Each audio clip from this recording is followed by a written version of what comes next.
Apakah Anda pernah bertanya-tanya, apa yang sebenarnya terjadi setelah seseorang meninggal dunia? Apakah doa kita masih bisa mempengaruhi mereka yang telah pergi? Banyak dari kita mungkin sudah sering mendengar ajaran tentang mendoakan orang mati, tetapi apakah ini benar-benar sesuai dengan ajaran Alkitab? Dalam video ini, kita akan menggali lebih dalam untuk menemukan jawaban dari Alkitab. Jangan lewatkan kesempatan untuk mengetahui kebenaran yang mungkin belum pernah Anda dengar sebelumnya. Tonton sampai akhir, karena apa yang akan kita bahas bisa mengubah cara Anda memandang kehidupan dan kematian. Yang belum subscribe channel ini, jangan lupa di-subscribe, like dan share agar lebih banyak orang yang boleh mengerti firman Tuhan ini.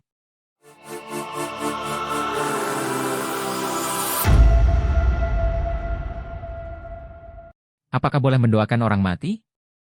Apa kata Alkitab? Jadi apa topik yang kita akan bahas kali ini? Topik yang akan kita bahas kali ini adalah mengenai berdoa untuk orang yang sudah mati. Apakah kita bisa mendoakan orang yang sudah mati?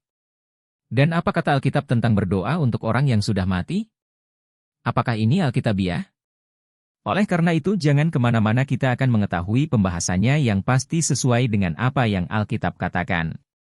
Sebelum kita lanjut, di sini saya mau katakan bahwa pembahasan ini bukan bertujuan untuk menghakimi atau menentang agama lain.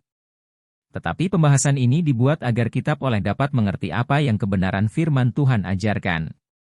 Mendoakan atau berdoa untuk orang yang sudah mati merupakan sebuah tradisi yang berkembang di beberapa suku bangsa. Bahkan tradisi ini juga sudah masuk ke dalam lingkungan gereja.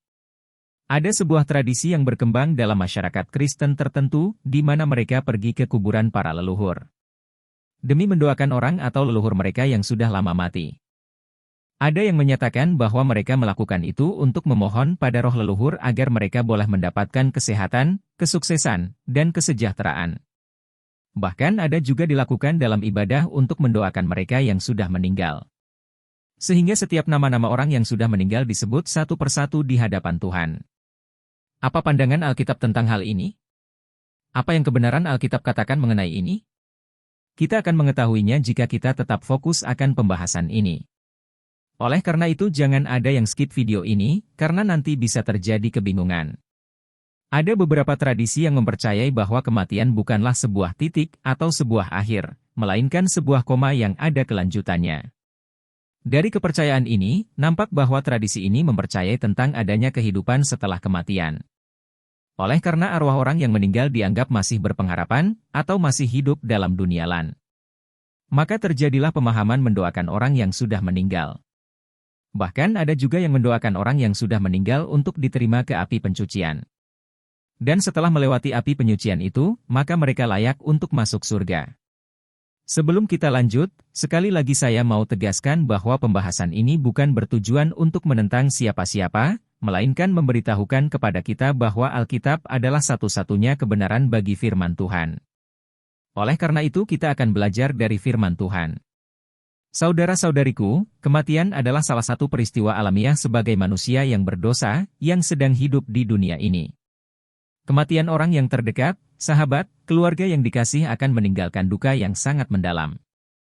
Namun, pertanyaannya adalah, apa yang dimaksud mati menurut Alkitab? Untuk mengerti arti kematian menurut Alkitab, kita harus mulai dengan pengertian manusia yang hidup berdasarkan Kejadian 2 ayat 7. Ketika itulah Tuhan Allah membentuk manusia itu dari debu tanah dan menghembuskan nafas hidup ke dalam hidungnya. Demikianlah manusia itu menjadi makhluk yang hidup. Dari ayat tersebut dapat dirumuskan sebagai berikut, debu tanah tambah nafas hidup adalah manusia yang hidup. Jadi kalau manusia yang hidup tidak memiliki nafas hidup, maka dia adalah manusia yang mati. Menurut Ayub, nafas hidup itu bukanlah roh yang bisa beraktivitas seperti manusia, yang ketika terpisah dengan raga masih bisa hidup tersendiri, melainkan adalah sebuah proses yang ajaib dari Allah berupa nafas kehidupan dalam bentuk udara yang dihirup melalui hidung manusia. Selama nafasku masih ada padaku, dan roh Allah masih di dalam lubang hidungku, maka bibirku sungguh-sungguh tidak akan mengucapkan kecurangan, dan lidahku tidak akan melahirkan tipu daya. Kalau terjemahan versi muda dibaca VMD, pengertian roh Allah sebagai berikut. Selama aku masih mempunyai nafas kehidupan dalam diriku, selama nafas dari Allah ada dalam hidungku. Dengan demikian dapat diartikan bahwa, kematian berarti berhenti hidup. Secara biologis dapat dimengerti sebagai berhenti bernafas, yaitu manusia tidak ada lagi proses bernafas ketika mati. Pengkhotbah 12 ayat 7 mengatakan, tubuh akan kembali kepada tanah, dan nafas atau roh kembali kepada Allah. Sekarang pertanyaannya adalah, apakah mendoakan orang yang sudah meninggal adalah Alkitabiah? Mendoakan orang yang sudah meninggal bukanlah konsep yang Alkitabiah. Karena doa kita tidak memiliki dampak apapun kepada seseorang setelah orang tersebut meninggal. Yang nyata adalah, melalui kematian takdir orang tersebut dalam kekekalan akan ditentukan. Artinya, entah ia nanti akan dibangkitkan untuk hidup kekal atau dibangkitkan untuk dihukum oleh api neraka. Dan mati pada kematian kedua, yaitu kematian kekal. Dan yang pasti, penghakiman seseorang itu dinilai pada saat dia hidup. Sekali lagi saya tegaskan bahwa, penghakiman seseorang itu dinilai pada saat dia hidup. Dan ketika seseorang mati, maka lenyaplah segala kenangan dan tidak ada upah lagi bagi mereka. Dan mereka ada dalam kuburan untuk menanti kebangkitan nanti. Janganlah kamu heran akan hal itu. Sebab saatnya akan tiba bahwa semua orang yang di dalam kuburan akan mendengar suaranya. Dan mereka yang telah berbuat baik akan keluar dan bangkit untuk hidup yang kekal. Tetapi mereka yang telah berbuat jahat akan bangkit untuk dihukum. Lalu kenapa kita sebagai orang yang percaya Alkitab, tidak menerima ajaran untuk berdoa bagi mereka yang telah meninggal? Sebelum saya jawab, di sini saya mau ajak kita melihat, bahwa ada dua perbedaan di sini mengenai pengertian beberapa orang. Yang pertama, yaitu mendoakan orang yang sudah mati, dan kedua, berdoa kepada orang mati. Mendoakan. Boleh jadi mereka berdoa kepada Tuhan untuk nama-nama yang sudah meninggal, agar dengan doa-doa tersebut Tuhan akan mendengar, dan mereka yang sudah meninggal akan mendapat kesempatan beroleh pengampunan, beroleh penyucian, dan beroleh hidup kekal. Berdoa. Berdoa kepada orang yang sudah meninggal. Dengan kata lain, berdoa kepada manusia yang sudah meninggal. Dan bukan berdoa kepada Tuhan. Tujuannya untuk mendapatkan keberuntungan, sukses, kesehatan, dan sebagainya. Itulah pandangan beberapa orang. Namun, jika ada yang tetap dengan kepercayaan ini, saya mau bertanya. Kenapa perlu mendoakan orang yang sudah meninggal? Dan kenapa perlu berdoa kepada orang yang sudah meninggal? Mungkin bagi sebagian orang yang percaya akan doa untuk orang yang meninggal, pasti tahu kenapa mereka berdoa untuk orang yang meninggal. Tetapi di sini saya mau katakan, jika demikian boleh berdoa untuk orang yang sudah meninggal, berarti ini sudah menentang puluhan ayat dalam Alkitab. Karena Alkitab katakan dalam Pengkhotbah 9 ayat 5 adalah, karena orang-orang yang hidup tahu bahwa mereka akan mati. Tetapi orang yang mati tak ada upah lagi bagi mereka. Kenangan kepada mereka sudah lenyap. Jadi dapat kita lihat melalui Alkitab bahwa orang mati tidak tahu apa-apa lagi dan bahkan tidak ada upah lagi bagi mereka. Bahkan Alkitab tidak katakan bahwa upah mereka yang telah meninggal masih ada melalui doa-doa dari orang yang hidup. Dari kitab Kejadian sampai Wahyu tidak ada mengatakan bahwa keselamatan seseorang yang telah mati ditentukan atas dasar doa-doa yang dilayangkan untuk dia yang sudah mati. Sekali lagi, kitab yang dikanonkan hanya mempunyai 66 kitab. Dari kitab Kejadian sampai Wahyu tidak ada lagi kitab tambahan.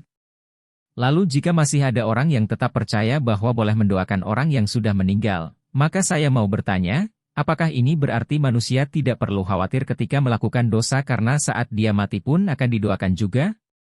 Apa ada yang bisa menjawab pertanyaan ini? Apakah bisa seseorang berkata, saya bebas melakukan dosa saat masih hidup, karena pada saat mati pun saya akan didoakan dan keselamatan itu masih ada? Apakah ini Alkitabiah, saudara-saudaraku? Mari kita lihat ayat Alkitab ini. Apabila nyawanya melayang, ia kembali ke tanah. Pada hari itu juga lenyaplah maksud-maksudnya. Pemahaman dari ayat tersebut adalah bahwa, ketika manusia meninggal, maka mereka tidak tahu apa-apa lagi. Sudah tidak ada aktivitas apapun. Bahkan keinginan-keinginan sebagai manusia hidup, sudah lenyap. Orang mati tidak memiliki kesadaran, sehingga ia tidak mengetahui apapun yang sedang terjadi. Bahkan dia tidak tahu bahwa dia sedang didoakan. Karena mereka tidak bisa terhubung sama sekali dengan orang yang hidup. Jadi saudaraku, sangat jelas bahwa kita sebagai orang percaya akan firman Tuhan yang merupakan satu-satunya kebenaran, tidaklah benar kita berdoa untuk orang yang sudah meninggal. Karena Alkitab jelas katakan itu hanya sia-sia. Lalu pertanyaannya sekarang, saat ada orang meninggal, Apa yang harus kita lakukan? Mungkin yang meninggal adalah sahabat kita, mungkin juga keluarga kita, atau itu orang terdekat kita, dan itu meninggalkan duka yang sangat dalam. Maka yang dibutuhkan sekali adalah simpati dan empati dari gereja untuk mengadakan ibadah penghiburan. Yesus Kristus memberikan teladan untuk datang ke rumah orang yang sedang berduka untuk memberikan penghiburan kepada keluarga tersebut. Gereja dapat menjadi satu titik pengharapan bagi keluarga yang berduka. Dengan demikian, ibadah penghiburan di saat duka akan menjadi salah satu jalan kelegaan bagi keluarga yang ditinggalkan. Duka cita adalah pengalaman emosi yang timbul sebagai reaksi atau hilangnya seorang yang penting dalam hidupnya. Dalam hal ini, ibadah penghiburan dapat diartikan sebagai suatu rangkaian ibadah yang bersih dan bertujuan untuk menghibur, mengingatkan, dan bahkan meneguhkan keluarga yang sedang berduka. Dengan begitu, ibadah penghiburan adalah ibadah untuk menguatkan iman bagi keluarga yang sedang berduka. Bukan mendoakan orang yang telah mati. Jadi dengan kata lain, saat ada orang yang meninggal, yang difokus adalah keluarga yang ditinggalkan dan bukan orang yang sudah mati. Baik doa maupun ibadah penghiburan itu, semua hanya difokuskan kepada keluarga yang berduka, bukan kepada orang yang mati itu. Terpujilah Allah, Bapa Tuhan kita Yesus Kristus, Bapa yang penuh belas kasihan, dan Allah sumber segala penghiburan, yang menghibur kami dalam segala penderitaan kami, sehingga kami sanggup menghibur mereka yang berada dalam bermacam-macam penderitaan, dengan penghiburan yang kami terima sendiri dari Allah. Demikianlah pembahasan kita saat ini, sampai jumpa lagi di video-video berikutnya. Tuhan Yesus memberkati kita semua. Amin.